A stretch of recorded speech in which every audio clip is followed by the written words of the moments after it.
Thank you అన్న మీ సలహాలు. అదేవిధంగా అభిషేక్ రెడ్డి అన్న గారి గురించి మా గ్రామస్తులకు చాలా తక్కువ తెలుసు. రామకృష్ణ స్టేటస్లో పెడుతుంటే మేము ఇప్పుడిప్పుడు అన్నగారి గురించి తెలుసుకున్నాము. అయితే అన్నగారి నుంచి మాకు చాలా సహకారం అవసరం.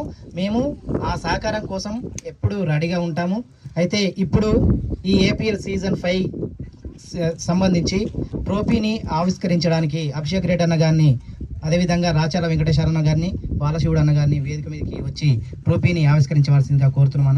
తర్వాత ట్రోఫీని ఆవిష్కరించిన తర్వాత మన అన్నగారి యొక్క ముఖ్య సలహాలను, తన యొక్క సందేశాన్ని అందిస్తాడని కూడా తెలియజేస్తుంది.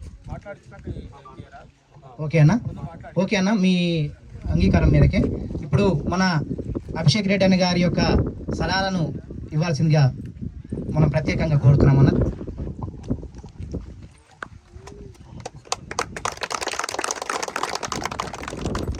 చప్పట్లు కొడుతుంటే తొందరగా గతం చేయమన్నా, లేకపోతే సరే తొందరగా మాట్లాడతాం.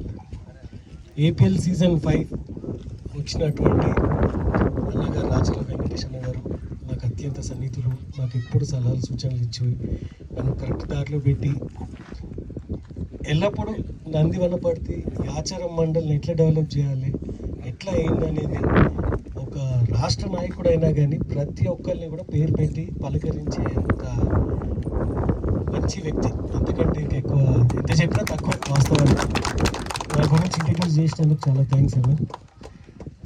బాలశివుడు గారు నా బ్రదర్, జగన్, వెంకటరెడ్డి అన్న వాళ్ళంతా కూడా ఎవరి పేరన్నా మర్చిపోతే అనేదో భావించొద్దండి. ఈరోజు యువత కూడా ఎట్లా చెడుదారిలో పడుతుంది అనేది మీరు రోజు న్యూస్లలో లేకపోతే సోషల్ మీడియాలో చూస్తే మీకు తెలుస్తుంటుంది. ఎప్పుడన్నా యూత్ ఖాళీగా ఉంటే, వాళ్ళ మైండ్ ఎప్పుడైనా ఖాళీగా ఉంటే ఈ చెడు అలవాట్లకి, వ్యసనాలకి అలవాటు అవుతుంటారు.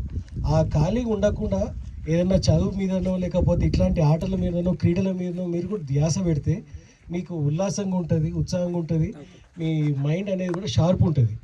ఇంకో విషయం ఏంటంటే ఇక్కడ మీరు అందరు పార్టీలకు అతీతంగా ఇక్కడ వచ్చి మీరు క్రికెట్ ఆడుతున్నారు.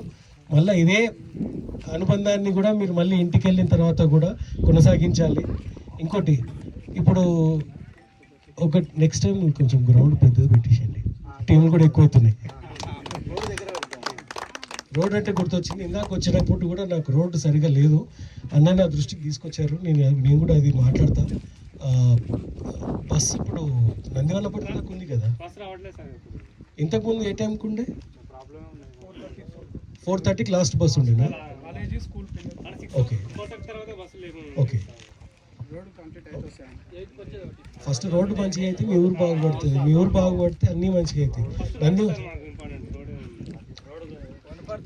ఈయన ఎంబడి వాడి చేపించుకుంటాడు, ఏదైనా చేసి ఎంబడి వాడి చేపిస్తాడు. మహేందర్ అన్న కూడా ఉన్నాడు ఇక్కడనే, మహేందర్ అన్న కూడా ఎంబడి వాడి చేపిస్తాడు. ఆయన గురించి నాకు తెలుసు. ఇప్పుడు నందివనపర్తికి మొన్న ఒక వాటర్ ఫిల్టర్ పంపించినాను. అది నాకు తెలిసి ఇంకొక 15-20 డేస్లో అయిపోతుంది. మీకు కూడా మీ గ్రామానికి కూడా వాటర్ ఫిల్టర్ అట్లాంటిది ఏమైనా అవసరం ఉంటుందో చెప్పాలి. Okay, water filter street lights ఉన్నాయా? వచ్చిందా?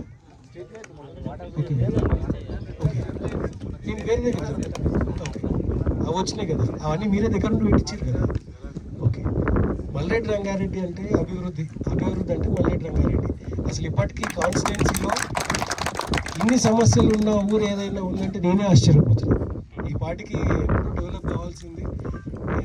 కొంతమంది నేతలు ఉండి వాళ్ళు ఏం చేయలేకపోయారు. ఓకే, నేను ఎక్కువసేపు మాట్లాడితే మీకు కూడా మీరు స్టార్ట్ చేసేసుకోండి. థ్యాంక్ యూ, నన్ను మళ్ళీ పిలిచినందుకు. నెక్స్ట్ ఇయర్ మళ్ళీ వస్తాను, మీకు ఎక్కువ టీం ఉండాలని కోరుకుంటున్నా. కొంచెం